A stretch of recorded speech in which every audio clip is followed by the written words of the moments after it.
Vous voulez savoir comment effectuer une moyenne ou comment calculer une moyenne en fonction de plusieurs critères sur Excel. Dans cette vidéo, nous allons voir comment utiliser la fonction moyenne.si.ns pour effectuer une calcul de moyenne en fonction de plusieurs critères.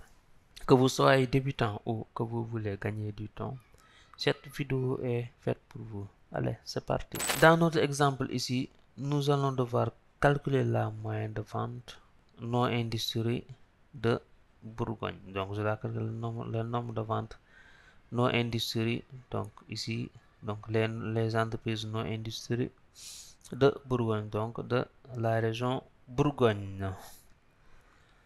Donc, pour cela, rien de plus simple. Je vais venir ici au niveau de I5, là où je dois avoir le résultat. Venir ici au niveau de assistant de fonction, autre fonction. Prendre la fonction moyenne.si.ns. Je vais dire par OK. La place des moyennes, donc je dois renseigner le champ, la place des moyennes. La place des moyennes ici, c'est la place de la moyenne des ventes. Donc je dois trouver la moyenne des ventes. Donc,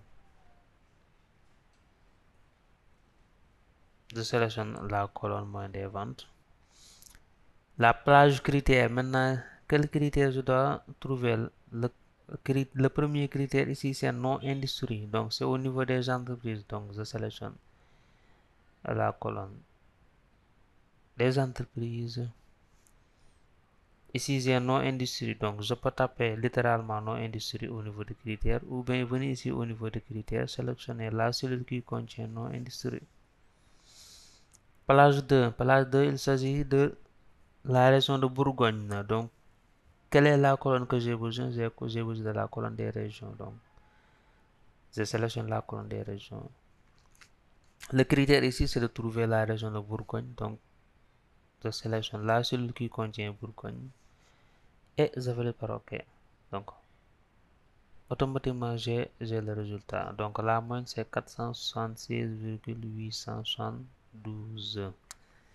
Imaginons maintenant que je change ici au niveau de la région. Je vais changer ça ici Bourgogne pour voir que la formule marche. Ici, je mets non industrie. Maintenant, en validant par entrée, automatiquement, j'ai la moyenne qui change. Voilà, on arrive à la fin de cette vidéo. Vous savez maintenant comment calculer une moyenne en fonction de plusieurs critères en utilisant la fonction moyenne.si.ns. Si cette vidéo vous a été utile, pensez à liker, commenter et vous abonner à la chaîne et on se retrouve très bientôt pour une nouvelle vidéo.